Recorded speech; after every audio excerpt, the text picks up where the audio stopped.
So, what are your views on the Darwinian theory? Darwin's problem was that he got it all ass backwards.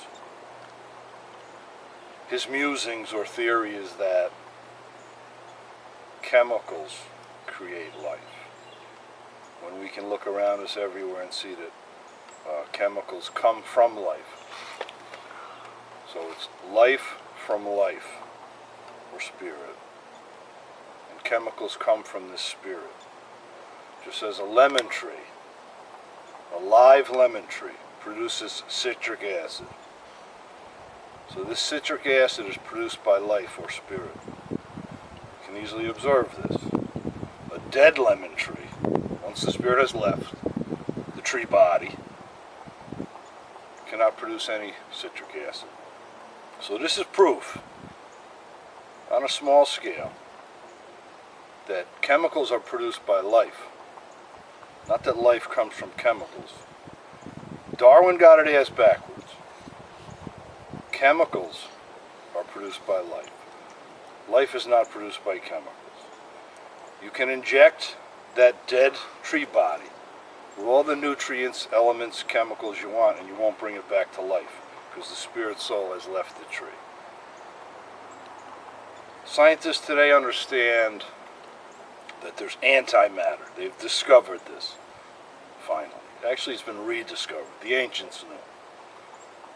So this antimatter is actually spirit. From this spirit, the Big Bang Theory, that's another crock of shit. They say that from nothing came everything.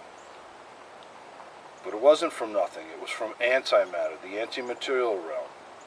80% of all that is made up of antimatter. Even the scientists today have discovered this.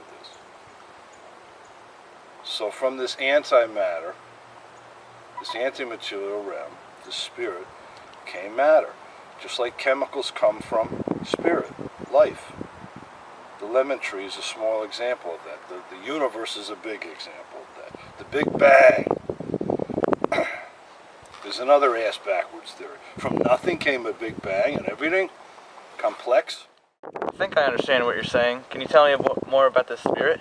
The spirit, or spirit soul, is the activating component, the life force, the life component of any living entity.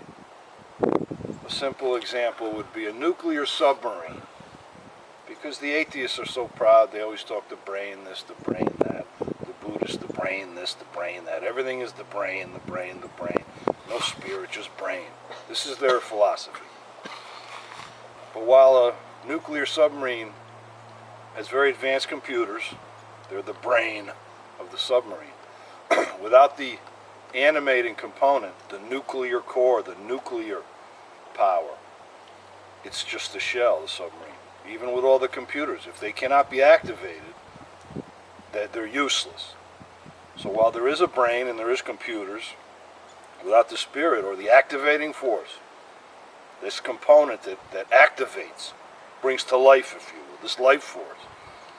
Just as a submarine sinks to the bottom of the ocean and is nothing, a worthless shell, the corpse also has a brain. It's useless because the spirit soul has left the body. So the brain is useless. Now the brain was intelligently designed, clearly.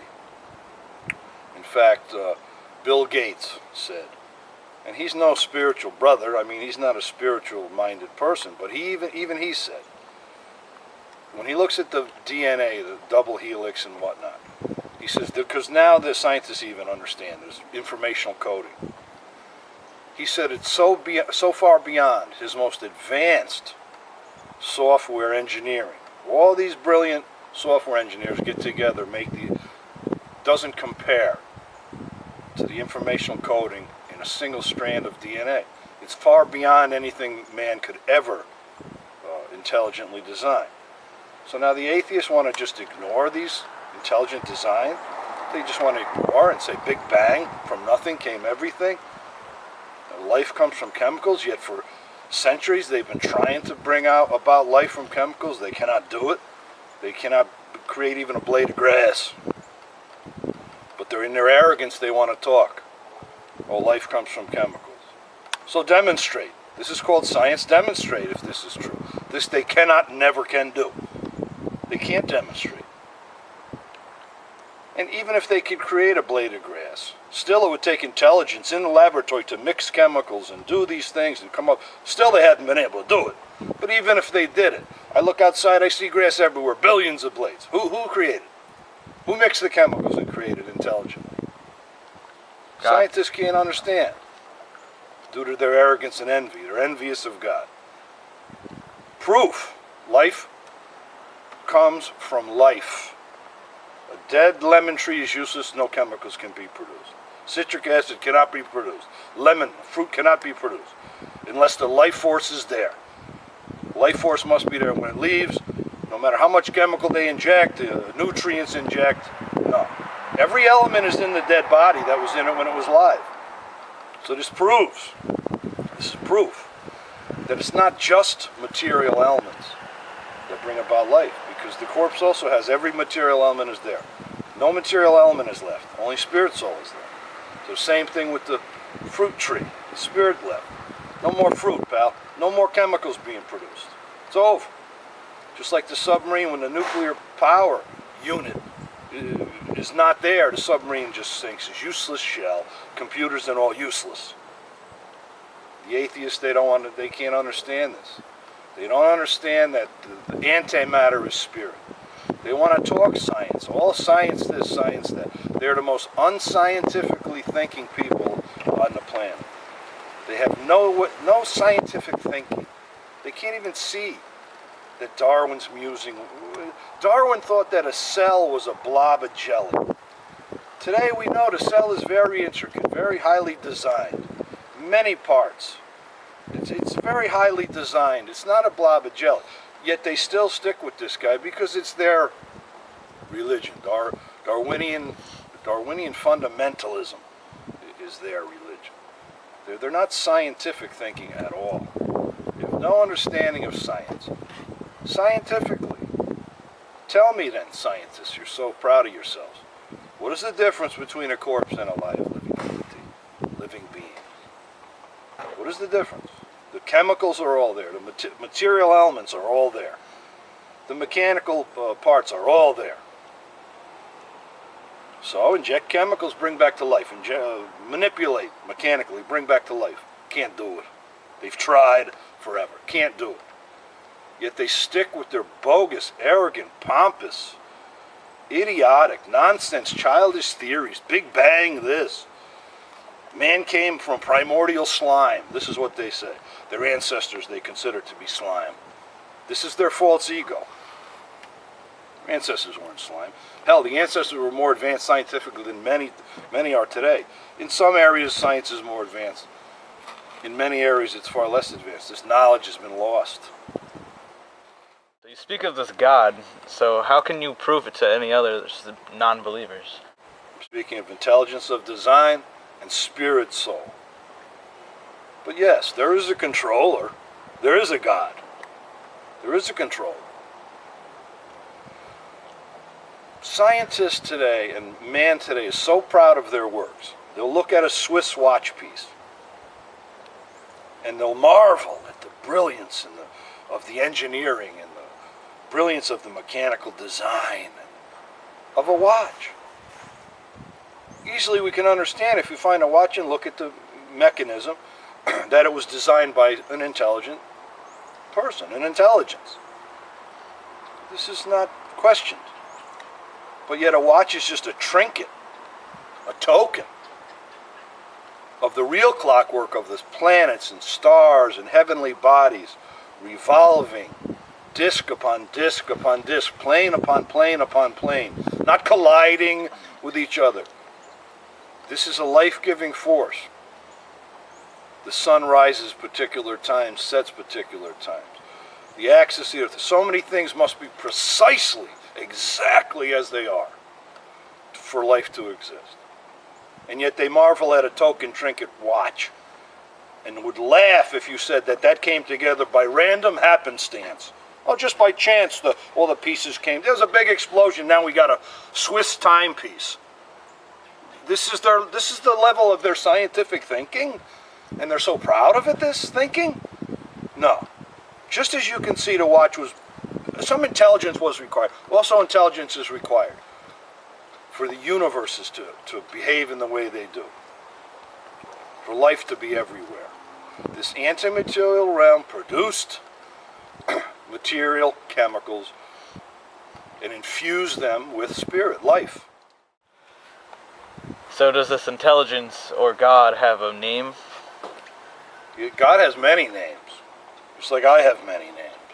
I got names on the street, I got names in my home, I got different names, many. And also God has many, many names, more than we can count. But I know God is Krishna, or Rama. Krishna, Rama, Hare Krishna, Krishna, Krishna, Hare Rama. Like that. So what do you think of the other religions' names for God? Are they wrong? No, they're not wrong. In fact, Christ is derived from Krishna, the Greek Christos. Krishna, Christa, Christos, Christ. These are all names that can be used. But if I were a Christian, I would try better to follow, the injunctions. Thou shalt not kill. So why maintain slaughterhouses? It's not so hard to become vegetarian. So this is if I had a complaint, I would say, follow what Christ taught.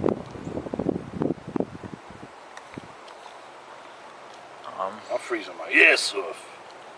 One more question. How about you say, why maintain slaughterhouses? Do you eat meat? No, I don't eat meat.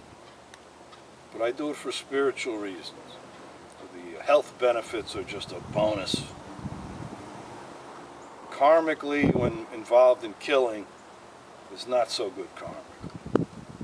I'm sinful enough. I make enough mistakes without slaughtering my brother and sister animals every day to satisfy my tongue and my belly.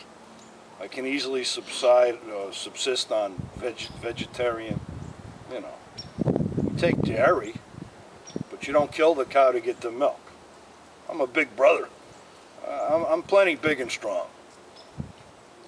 You don't need to eat carcasses for that. That's for vultures to eat carcasses, tigers, not for human beings. Our physiology is not meant to consume flesh. We're not built for it.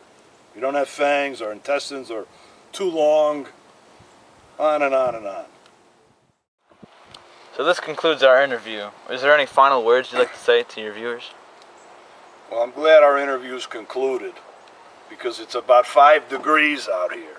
It's starting to freeze my ass off. There ain't no global warming. Man doesn't control the climate. God does. Again, the watch example. Everything's precision. Everything's done in God's way. It's precise. Man ain't going to change much of anything. Now, that's not to say we shouldn't live and be clean and caretakers of the planet. But these politicians are trying to control everything. That's what it's about, control. You got Obama kicking in doors now. Marijuana medical facilities, trying to help the patients there. He's sending SWAT teams in, so no. It's all about control. No matter, all these politicians, they're all about control. That's what everything's about. The global warming hype, this Obama, they worship Obama like he's God, but they deny the real God. This is the nonsense that's going on. But that's another topic for another day. These people don't even understand the difference between a corpse and a living entity. We're supposed to explain to them political intrigue and this and that. Thank you, my brother, for your time. Hare Krishna, Hare Rama. Peace out.